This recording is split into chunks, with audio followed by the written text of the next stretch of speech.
Soy Jennifer García Carrizo, soy la periodista de la misión Hipatia que desarrollamos en la Mars Desert Research Station. Ahora os contaré un poco más qué es este espacio. Y bueno, pues para presentarme y un poco para empezar, deciros que efectivamente mi ámbito no es tanto ingeniería, ¿no? Que siempre muchas veces en las misiones espaciales pues asumimos que el rol de las personas que van a ir pues son ingenieros o están vinculados más a lo que conocemos como ciencias puras, ¿no? Pues de la salud o ciencia y tecnología, ¿no? En mi caso es un poco curioso porque yo soy doctora en comunicación y lo que hago es, dentro de la Universidad Rey Juan Carlos y de de un grupo de investigación que se llama Ciberimaginario y de Laboratorio de Comunicación Virtual e Inmersiva interactiva de la URJC, el XR Lab, lo que hago es investigar cómo podemos comunicar determinados aspectos científicos a la sociedad, ¿vale? Entonces, en este caso, yo fui seleccionada para comunicar qué habíamos hecho en la misión Hipatia 2, ¿vale? Que eso es lo que os voy a contar. Hipatia es una asociación en la que, bueno, todas somos mujeres y lo que intentamos es visibilizar la importancia pues, de la mujer en la ciencia, ¿no? Probablemente Rocío ya os haya contado algo, pero cuando hablamos del lugar, el papel que ocupamos las mujeres en la ciencia, pues es mucho menor que el de los hombres y, por ejemplo, pues en el campo del aeroespacial somos solo un 11% de las mujeres que trabajamos en el área y ya en el campo más específicamente pues de misiones al espacio y demás, pues se reduce a un 7%. Entonces, digamos que hay una brecha de género importante que estaría bien pues reducir, ¿no? Y con esa finalidad es con la que nace Hipatia, ¿no? Probablemente muchas ya lo sepáis, Hipatia es esa primera mujer científica de la historia, matemática, por decirlo de algún modo, entre otras muchas más cosas. Y ella, bueno, pues es la que nos sirve como de inspiración para visibilizar bueno, pues ver que nosotras también podemos estar ahí, ¿no? Y lo que hace Hipatia es, entre otras muchas cosas y muchas labores de divulgación y demás, pero se caracteriza por hacer una serie de misiones en este caso al desierto de Utah, análogas, para ver cómo sería vivir, trabajar, investigar en Marte, ¿no? Entonces estamos interesadas por un poco eso, ¿no? Simular cómo sería la vida en Marte. Evidentemente, si pensáis en Marte, si vosotros pensáis en Marte, pues es bastante diferente a la Tierra, ¿no? Ahí tenéis una imagen de cómo es Marte y de cómo es la Tierra y a simple vista, a primera vista, son bastante diferentes, ¿no? La Tierra pues tiene mucha más agua y demás. Marte, digamos que es ese planeta rojo, ¿no? Que todos conocemos, pero son muy diferentes. Por ejemplo, para empezar, Marte tiene dos lunas, la Tierra tiene solo una, pero Marte tiene dos, ¿no? Que es Phobos y Deimos. Esto a priori pues tampoco es que sea muy importante porque al final, bueno, son dos lunas y ya está, pero no es una diferencia que impidiera por algún modo nuestra vida allí, pero sí que hay otras diferencias que son mucho más sustanciales y mucho más importantes, pues como por ejemplo la gravedad. Marte tiene un 62,5 menos de gravedad de la que tenemos en la Tierra y esto tiene pues una serie de consecuencias. Por ejemplo, sabéis que un astronauta cuando está sometido a una gravedad que es menor que la de la Tierra, pues tiene problemas a nivel muscular, a nivel de pérdida de densidad ósea. Luego esto también pues genera mareos, que los fluidos se suben a la cabeza, o sea, tiene una serie de consecuencias, por lo cual si fuéramos a Marte durante un tiempo continuado, uno de los problemas que tendríamos es, bueno, cómo vamos a gestionar esa parte, ¿no? Otra de las diferencias vinculada a la gravedad, como no, es el peso que tendríamos en Marte. Algo que en la Tierra pesa 100 kilos, en Marte pesaría unos 38 kilos, por lo cual ahí tenemos una diferencia de peso. Esto nos puede ayudar en el sentido de que, bueno, si yo tengo un equipo, un traje de soporte vital que tengo que llevar, ¿no? Para hacer mis actividades extravehiculares en Marte que pesa 100 kilos, pues técnicamente sería como estar moviendo algo de 38 kilos. Pero nuevamente esos problemas vinculados a gravedad, a una gravedad menor que la que tenemos en la Tierra, pues evidentemente pues trae esos problemas, ¿no? Que hablábamos de densidad ósea y demás. Además, Marte es mucho más pequeño que la Tierra, más grande que la Luna, pero más pequeño que la Tierra. Y en este sentido, os diría que dentro de una Tierra entrarían como 6 volúmenes, ¿no? de Marte, por lo cual, para que os hagáis una idea del tamaño que tiene el planeta. En cuanto a un año, en la Tierra sabéis que un año dura 365 días, que es el tiempo que la Tierra tarda en orbitar, ¿no? En dar una vuelta entera alrededor del Sol. En este caso, Marte tarda 687 días, ¿no? En hacer eso, por lo cual un año marciano es casi el doble que en la Tierra. Así que los cumpleaños pues estarían, por así decirlo, más espaciados, ¿no? De lo que estarían en la Tierra. Y luego, una de las grandes diferencias entre Marte y la Tierra, que aquí empezamos con problemas para hablar de habitabilidad de Marte, ¿no? Es que Marte la temperatura media es -63 °C. Esto muchas veces sorprende a la gente porque al final, como es un planeta rojo, pues asociamos rojo con calor y pensamos que Marte lo que va a hacer es calor y no, todo lo contrario, ya os digo, la temperatura media es -63 °C y aquí empezaríamos a tener problemas, ¿no? Problemas de supervivencia, es decir, si fuéramos a Marte, ya con estas temperaturas necesitaríamos un traje, por así decirlo, espacial, un traje de soporte vital, pues para poder salir fuera de la nave, por así decirlo. Y además, la atmósfera marciana es completamente diferente a la de la Tierra. En la Tierra los gases principales son el nitrógeno y el oxígeno, y sin embargo en Marte, pues el dióxido de carbono, el argón, el nitrógeno y el oxígeno está, pero en muy, muy, muy pequeñas cantidades y dentro de ese 1% en el que estarían otros gases, por lo cual aquí tenemos un problema y es que pues efectivamente no vamos a poder respirar en Marte así como así si no tenemos un traje nuevamente de soporte vital. Además de todo eso, las atmósferas son diferentes. La atmósfera de Marte, por así decirlo, es mucho más fina. Eh, de hecho, la atmósfera terrestre es unas 100 veces más densa que la de Marte y eso hace que en Marte recibamos muchísima más radiación de la que recibiríamos en la Tierra. Esto evidentemente es un problema porque sabéis que la radiación, pues bueno, tiene efectos cancerígenos, de mutaciones y sería un problema, ¿no? A largo plazo estar sometidos, bueno, a largo y a corto plazo estar sometidos a ese tipo de radiación. Por lo cual, esto de hecho es uno de los mayores retos, ¿no? Que tenemos en la exploración espacial y en concreto en la exploración marciana, el cómo yo voy a lidiar con esa radiación. ¿Por qué nos interesa tanto Marte entonces? Bueno, pues nos interesa no tanto para decir, bueno, me voy a ir a vivir ahí como planeta B cuando nos carguemos la Tierra, porque es al final no es la finalidad, ¿no? No es el interés que tenemos. Al final vivir en Marte, como veis, tendría unas características súper hostiles, tendríamos muchísimo frío, radiación, falta de oxígeno, o sea, habría muchísimos problemas, ¿vale? Entonces, en este sentido, no es tanto irse a vivir a Marte porque sí, sino que lo importante y lo realmente útil, o por lo que nos interesa Marte, es por investigarlo, saber cómo se ha convertido en el planeta que es hoy, ver de dónde viene y que eso nos ayude también a entender el origen de, bueno, del universo del planeta Marte y, cómo no, de nuestro propio planeta de la Tierra. De hecho, si vamos 4 billones atrás, este era Marte y como podéis ver, se parece mucho más a la Tierra de lo que se parece hoy en día. Había bueno, una especie de polo en la parte norte del planeta, había mucha agua. Eso es algo que ya ha desaparecido y bueno, pues una de las cosas que nos interesa ver es cómo ha sido esa evolución. Porque como os decía, pues eso, hace 4 billones de años Marte era quizás mucho más parecida a la Tierra de lo que es hoy en día, ¿no? Y eso es lo que nos interesa analizar. Por eso, a lo largo de todo el planeta Tierra, se han identificado diferentes sitios análogos, que le llamamos, que son sitios en los que simulamos algún aspecto de Marte. Pues, por ejemplo, en la Antártida hay una base de investigación en la que se simulan esos -63 grados, ¿no? O hay diferentes bases de investigación, hay otra en Hawái, pues que nos permiten ver condiciones extremas. Y aquí tenéis, de hecho, todas las recogidas en el 2014, ¿vale? No necesariamente ahora hay más, porque hay muchas que han ido cerrando, otras que abren, pero bueno, para que os hagáis una idea de que están en diferentes partes bueno, del planeta Tierra, esas bases análogas en las que investigaríamos, como digo, alguna de las características de Marte, ¿vale? Entonces, por ejemplo, que quizás os suena, en España tenemos en Río Tinto, que en Río Tinto bueno, sabéis que hay unas bacterias que crecen en ambientes extremos y entonces se estaban analizando por la NASA. O, por ejemplo, la base de investigación en la que yo estuve, que es la del desierto de Utah, la Mars Desert Research Station, en la que simulábamos, o se elige ese lugar porque es muy similar a nivel orográfico a lo que podríamos encontrar en Marte, ¿vale? Que aquí tenéis algunas de esas bases.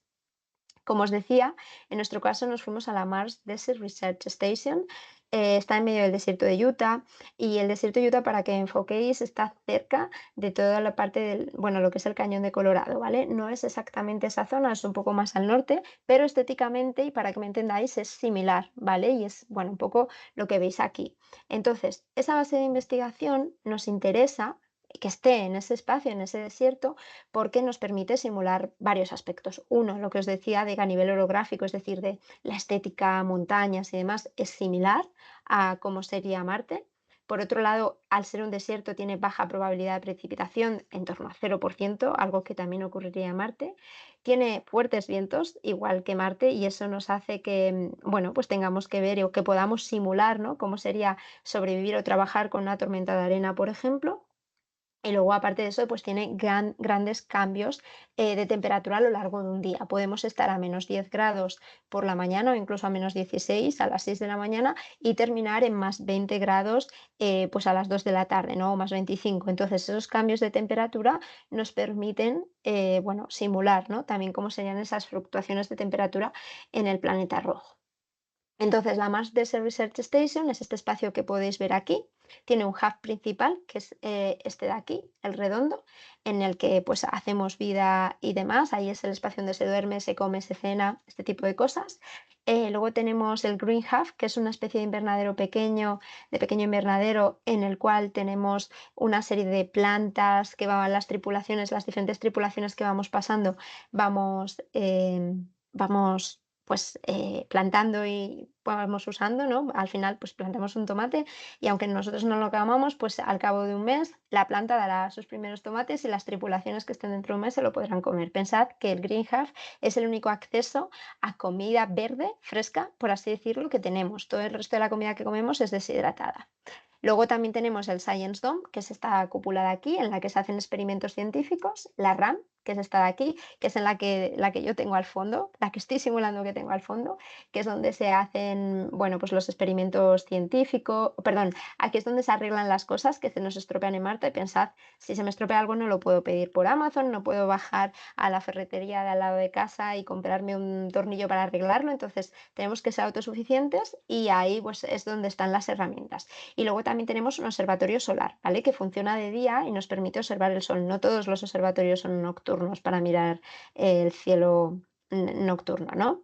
Entonces, bueno, aquí tenéis algunas fotografías de esto que os decía que era el módulo principal, el hub. Esta es la mesa en la que comemos, cenamos, trabajamos. Estas son las habitaciones. Como veis, son habitaciones muy pequeñas, muy estrechas. Yo apenas podía estirar los dos brazos, ¿no? Y ahí es pues donde dormimos. Es el espacio íntimo, privado, personal que tiene cada miembro de la tripulación. Y aquí abajo, pues tenéis en la zona de abajo del hub, tenemos el baño que estaría aquí en una esquinita y los trajes que necesitamos para salir al exterior. Porque recordad, si estamos simulando que estamos en Marte, como os iba diciendo, si no tenemos un traje, pues moriríamos achicharrados por la radiación, no tendríamos oxígeno, bueno, un conjunto de problemas, ¿no? Por lo cual, fundamental esos trajes para salir fuera de la base de investigación. Cada vez que salimos por esta puerta de aquí, tenemos que vestir esos trajes, pero de eso os hablo un poco más adelante. Primero os quiero contar un poco cómo es el día a día en Hipatia. Bueno, pues por la mañana nos levantamos, hacemos media hora de ejercicio siempre, porque ese ejercicio es muy importante en las rutinas de los astronautas, es el que nos permite no tener que, bueno, no tener esa pérdida de densidad ósea, ¿no? De la que os hablaba. Como tenemos una falta de gravedad, tenemos que intentar compensarla con ejercicios, ¿vale? Evidentemente es muy difícil compensarlo con ejercicios, tendría que hacer el astronauta muchísimas horas de deporte y al final no es viable, ¿no? Hacer todas las horas que necesitaría para compensarlo, pero bueno, al menos sí hacer unas horas de ejercicio para intentar que el efecto de la falta de gravedad sea el mínimo posible en el cuerpo.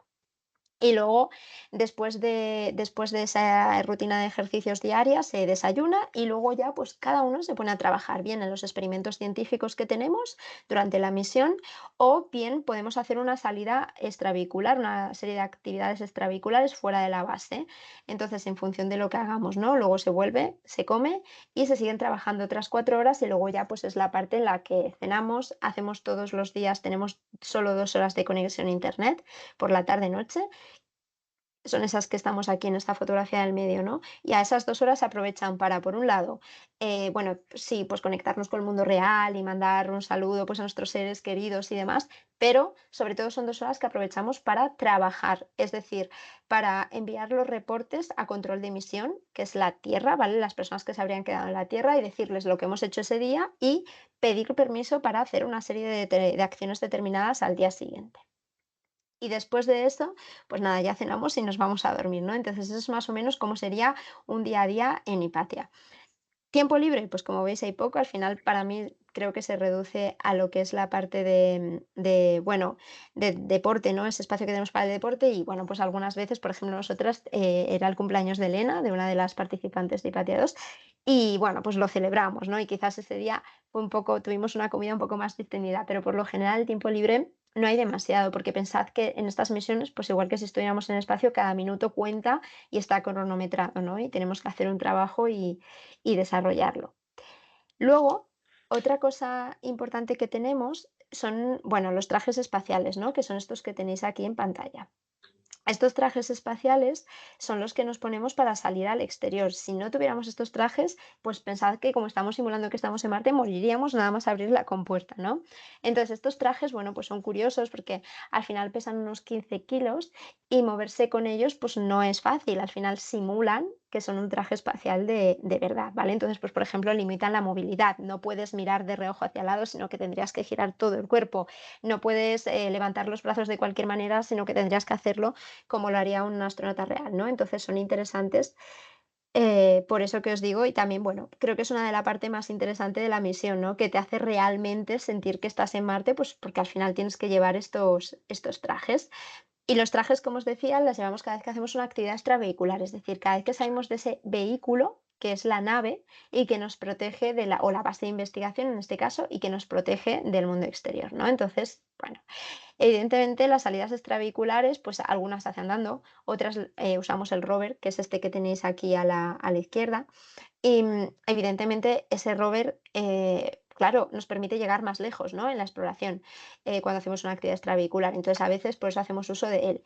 Pero, como no, cada vez que hacemos una salida extravehicular, lo que tenemos que tener muy claro es que tiene que tener una finalidad. Es decir, yo no puedo hacer una salida extravehicular porque, ¡guau!, es que quiero salir a divertirme. No, tiene que ser una finalidad, pues recoger una serie de rocas o analizar una parte del terreno o escanear, o sea, hacer algo. No salimos porque sí. Pensad que cada vez que hacemos una salida extravehicular estamos entrando en peligro, ¿vale? En ese peligro de la radiación, de falta de oxígeno, etcétera. Por lo cual, son siempre salidas justificadas. Y además, otra cosa, bueno, pues por ejemplo, ¿no? Como las que tenéis aquí. Pues aquí mi compañera Marina está recogiendo o analizando rocas in situ con una pistola de rayos de fluorescencia de láser, ¿no? Y entonces ella está analizando pues esas rocas, ¿no? O, por ejemplo, en la derecha, mi compañera Estel está analizando cómo unas placas solares se comportan, ¿no? Ante la arena del desierto. O, por ejemplo, otras de las investigaciones que hicimos en Hipatia era montar un reflector triédrico, que ahora os enseñaré el resultado final, pero para que os hagáis una idea, pesaba 60 kilos, por lo cual necesitamos muchísimas salidas extravehiculares para conseguir montarlo entero, ¿no? Aquí tenéis un timelapse de cómo montamos la parte de la estructura básica de manera acelerada, pero para que os hagáis una idea, llevó unas 20 horas de trabajo montarlo entero y evidentemente lo montamos con el traje, ¿vale? Entonces, eso era la estructura básica, esta es como la estructura principal que se puso y este es el resultado final de reflector. Bueno, pues si tenéis curiosidad, ¿para qué sirve este reflector? Bueno, pues sirve para calibrar satélites, ¿vale? Entonces, ¿qué significa eso? Pues que sirve para que cuando un satélite pasa por encima de él se calibre y nos pueda dar mediciones exactas, más precisas, por decirlo de algún modo, de lo que quiera que sea que ese satélite mide, ¿no? Entonces, en este caso, este reflector, pues por ejemplo, ayuda a que unos satélites nos informen de manera muy exacta de la subida del nivel del mar, ¿vale? Para que no digamos, oye, pues es que el nivel del mar en esta zona ha subido 1 centímetro. No, sino para que digamos, pues no, ha subido exactamente 0,7 centímetros, ¿vale? Entonces nos permite obtener esa medida súper exacta. De las actividades, ¿no? O de las acciones que hacemos, por ejemplo, durante la misión, pues pues fue montar esta cruz en tamaño gigante, ¿no? Por así decirlo, en medio del desierto de Utah, evidentemente siempre con los trajes, ¿no? Entonces, en esta cruz lo que hicimos, bueno, está hecha con tela, sujetadas con diferentes rocas, y es una cruz enorme para que se pueda ver desde el espacio, ¿no? Entonces, bueno, aquí tienes un vídeo de un poco de la cruz. Al final pensad que, por ejemplo, pues había muchísimo viento, ¿no? Entonces uno de los problemas que había al montar la cruz es que todo se movía y era realmente difícil, ¿no? Como asentar la tela en el suelo, por así decirlo, y que se quedara ahí quieta, ¿no? Y bueno, lo que me interesa también de la cruz es que era visible desde el espacio por los satélites. Aquí tenéis la imagen satelital en la que se ve, bueno, la cruz, ¿no? Esto es una imagen, fue una colaboración que hicimos con Open Cosmos por el Día de la Niña y la Ciencia, el 8 de febrero, y la idea era eso, ¿no? Por representar que las mujeres también podemos dejar nuestra marca, esa cruz, en la ciencia y la tecnología. Entonces, bueno, me parece un proyecto interesante porque era, bueno, pues fue mágico, ¿no? Que al final, después de tanto trabajo, se acabara viendo desde el espacio que nosotras estábamos muy nerviosas de, wow, ¿va a funcionar? ¿No va a funcionar? Entonces, bueno, al final funcionó y creo que eso es realmente interesante. Y bueno, pues luego un poco también contaros qué hacía yo en mi proyecto, ¿no? Mi proyecto al final era un tour virtual sobre sostenibilidad. Entonces, en este caso, lo que yo hice, bueno, os voy a poner un vídeo hablándoos un poco mejor de lo que es. Hola, soy Jennifer García Carrizo, investigadora de la Universidad Rey Juan Carlos y miembro de la tripulación Hipatia 2. Te doy la bienvenida a Hypatia Circular Odyssey, un proyecto de investigación en el que analizo cómo sería una misión sostenible en Marte. Estoy en la Mars Desert Research Station, una base de investigación en medio del desierto de Utah, los Estados Unidos. Aquí he realizado un tour virtual para que tú puedas visitarla, tanto en su interior como en el exterior. Te aviso de que en este tour vas a poder moverte libremente por todos los espacios y descubrir estancias como el Science Dome, donde realizamos los experimentos científicos, o la RAM, donde arreglamos las cosas que se estropean aquí en Marte. Además, verás varios vídeos en los cuales podrás descubrir diferentes prácticas sostenibles que toda la tripulación de Hypatia 2 hemos implementado aquí, como por ejemplo utilizar un compostador o reutilizar el agua del fregadero para regar nuestras plantitas. ¿Qué? ¿Te animas a descubrir prácticas sostenibles que podrás aplicar seguramente en tu casa en la Tierra? Vamos dentro. Esa era la idea un poco del proyecto que yo llevaba, ¿no? Que era analizar cómo podíamos hacer que la misión fuera sostenible. Y esto me interesa especialmente porque, claro, si pensamos en las misiones espaciales y también un poco en la distancia, ¿no? Para que os hagáis una idea, en esta imagen podéis ver dónde está la ISS, la Estación Internacional, dónde está la Luna, que está un poquito más lejos que la ISS, y la distancia que hay a Marte, ¿no? Y como veis, la distancia que hay a Marte es muchísimo más grande de la que hay a la Luna o a la ISS, por lo cual llegar a Marte no es nada fácil y mucho menos es rápido. Un Hola. viaje a un viaje a Marte, tened en cuenta que sería más o menos de 6 meses de ida, 6 meses de vuelta, y allí pues tendríamos que estar, la NASA calcula que entre 1 y 2 años, ¿no? Investigando, porque al final tampoco tiene sentido hacerse un viaje de 6 meses para llegar allí y estar un mes, ¿no? Vamos, en definitiva, la NASA calcula que un viaje a Marte de ida y vuelta sería aproximadamente de 6 meses, perdón, de 3 años, por lo cual pensad que si nos vamos 3 años no podemos llevar todos los recursos que necesitamos, no podemos llevar todo el agua que necesitamos, no podemos llevar todo el aire, el oxígeno que necesitamos, no podemos llevar toda la comida que necesitamos, ¿no? Entonces, en ese sentido, la sostenibilidad, el reutilizar los recursos es fundamental porque al final, pues nos pasa eso, ¿no? Que en términos, desde el punto de vista técnico, tecnológico y también desde el punto de vista económico, es imposible transportar todo eso que necesitamos. Y pensad que en la ISS actualmente sí que se puede mandar una nave cargo, ¿no? Las cargo. Sí que podemos mandar una nave en caso de que necesiten algo más los astronautas que están allí, pero en Marte sería muy difícil y tardaría mucho tiempo en llegar. Por lo cual es eso, ¿no? Que al final ser autosostenibles y conseguir ser autosuficientes, perdón, no autosostenibles, sino autosuficientes, es fundamental, ¿no? Por eso me interesaba eso, ¿no? Que más allá de reciclar, que probablemente todos sabéis lo que es, se trata de darle una vuelta a todo ese sistema y hablar de lo que llamamos economía circular, ¿no? Que consiste en las 7 Rs. En vez de esas 3 Rs que seguro que muchos conocéis de reducir, reutilizar, reciclar, pues es un poco también hablar de recuperar, de renovar, de reparar, o sea, de trabajar de manera que lo que último que hagamos con algo es tirarlo a reciclar, sino que antes de desechar algo para que sea reciclado, pues tenemos que sacar mucho provecho, ¿no? de ello. Entonces, bueno, en mi caso yo lo que hice fue un tour virtual, una especie de tour de estos estilos a lo de los pisos, ¿no? En los que igual te puedes ir moviendo por la base. Y esos tours se graban con estas cámaras que tengo aquí, que tenéis aquí, que son las cámaras 360 y que te permiten ver todo alrededor cómo sería el entorno, ¿no? Entonces, bueno, en mi caso lo que hice fue una serie de fotografías de la estación. Esta fotografía, aunque no lo parezca, sería 360 porque esta montaña, ¿no?, que tenéis al final a la derecha, pues es la que empieza en la fotografía de la izquierda. Aquí se ve también un poco mejor. Y bueno, esto todavía estoy en proceso de hacerlo y de montarlo, pero la idea es montar todas estas fotografías para que, bueno, pues tengas un tour en el cual te puedas ir moviendo y puedas ir viendo la base de investigación y cómo es. Y además, pues puedas identificar varias prácticas, ¿no?, sostenibles. Entonces, esta es una fotografía del invernadero, ¿no? Para que me entendáis, la puerta está aquí y estaría también aquí. Esto es una fotografía 360, como os decía. Luego hay que montarla y se edita con una serie de programas, pero bueno, que se trabaja con esto, ¿no? Entonces, bueno, en la tarea, ¿no? En la misión, yo además iba identificando, pues es una serie de prácticas sostenibles. Una de las cosas que me interesaba era, pues por ejemplo, cómo podíamos compostar los desechos orgánicos, ¿no? Pues por ejemplo, yo qué sé, los pozos del café o la hojarasca, ¿no? De las propias plantas, a lo mejor la hojarasca que se secaba del invernadero, ¿no?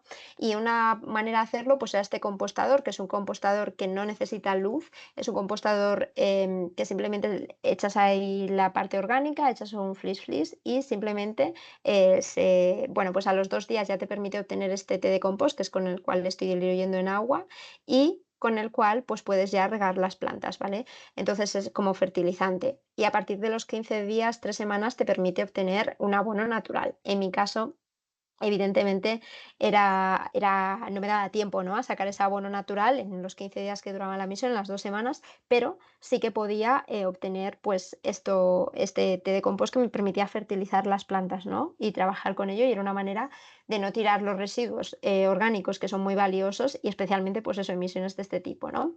Otra de las características que usamos era el tema de la ropa. Claro, os puede parecer que la ropa quizás no tiene nada que ver con la sostenibilidad, pero lo cierto es que una de las industrias que más contamina en el planeta Tierra es la ropa. Y de hecho, cuando hablamos de las misiones espaciales, claro, la ropa en el espacio no se puede lavar como tal, ¿no? Entonces, en ese sentido, pues se tiran muchísimo, unos 75 kilos de ropa al año por cada astronauta, ¿no?, que está en la ISS, porque al final lo que se hace es que cuando la ropa se ensucia, se tira, no se puede lavar en el espacio. Por eso bueno, hicimos una colaboración con una marca que se llama Sepia y teníamos estas camisetas pues que repelen el polvo, la suciedad, la humedad. Entonces eso nos permitía usar pues la misma camiseta durante más tiempo en la misión, lo cual nos permite pues ahorrar espacio, es decir, en vez de llevarme 5 camisetas me llevo dos y además pues eso, ¿no? También generaríamos menos desechos. Y luego otra de las colaboraciones fue con AstroCap junto con el Hospital Sant Pau de Barcelona y el Instituto de Investigación de Sant Pau. Y ahí lo que hacíamos era, bueno, cómo lo hacemos para gestionar el residuo de la menstruación y que en vez de un residuo sea un recurso. Entonces, en colaboración con estas instituciones, pues lo que hicimos es que con la sangre menstrual, que la recogíamos con esa copa, de esa manera ya teníamos residuo cero, porque al final, pues los tampones, las compresas sí que tienen un impacto, ¿no? Sí que tienen un residuo, pero la copa en este caso no, y luego esa sangre, pues diluida en agua, podíamos fertilizar plantas, ¿no? Al final era una investigación muy pequeña que, bueno, lo que queríamos hacer con ella era reivindicar oigan, por favor, que alguien haga esta investigación porque en el año 2025 pues todavía no se ha hecho una investigación formal y científica en la que vea si se puede usar o no. Es verdad que hay mucha que se cree, ¿no? Y que al final hay muchos blogs en internet que hablan de la importancia de la menstruación como fertilizante en las plantas, pero no hay una investigación científica seria y formal, ¿no? Entonces, nosotros lo que queríamos era pues lanzar ese mensaje y plantar como una semilla, ¿no? Para que luego pues el Instituto Sant Pau de Barcelona o otras entidades científicas puedan ahondar más en este asunto, ¿no? Porque si hay una manera, pues al final eso, la idea en las misiones espaciales es cualquier residuo que no sea residuo y que sea recurso, ¿no? Para algo más. Y luego, pues todo esto lo íbamos traqueando con una aplicación, que es una aplicación española que además recibió el premio de la ONU en el 2023 como mejor práctica sostenible, que se llama The Good Go Lab. Y lo que hacíamos con esta aplicación era ir señalando todas esas cosas que íbamos haciendo al día, de tal manera que podíamos obtener una métrica, es decir, podíamos medir cómo de sostenibles estábamos siendo y qué estábamos ahorrando, ¿no? Entonces, al final, pues claro, esto era importante, ¿no? Porque Pensad, por ejemplo, en términos de consumo de agua, nosotros teníamos un tanque de 2.000 litros para 7 personas durante 12 días, pero la idea era no usar más de la mitad. Entonces, eso nos dejaba unos 10,5 litros por persona y por día. Pensad que en España, en una ciudad media, se consumen por persona unos 130, 120, depende un poco, ¿no?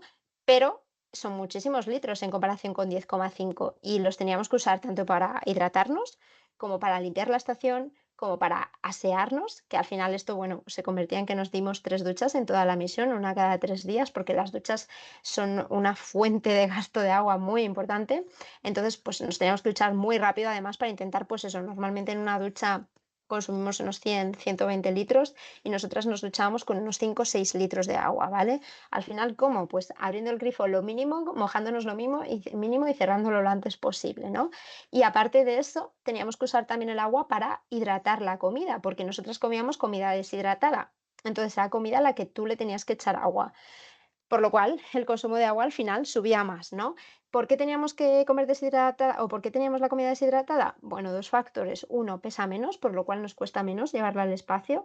Y dos, cuando deshidratamos la comida, esta puede durar entre 25 y 30 años una vez que está envasada, por lo cual eso nos permite no tener residuos, que la comida no se nos estropee y sobre todo no tener que tirar comida que se ha estropeado porque solo cocinas, solo hidratas aquella que te vas a comer. ¿Vale? Entonces esto era importante, pero a la vez es un gasto de agua, ¿no? Entonces esto era algo pues que teníamos que gestionar. Y como no, aquí tenéis algunas fotos de la comida hidratada y como no, pues eso, esa comida sí que es verdad que la compaginábamos con algunos tomate cherry sobre todo y rabanillos que nos encontrábamos que teníamos, ¿no? En el Green Hub, en el invernadero de la estación y que siempre pues agradece, ¿no? Porque al final es un poco como conexión con la tierra y con el mundo en el que hay vida, ¿no? Más allá de comida deshidratada.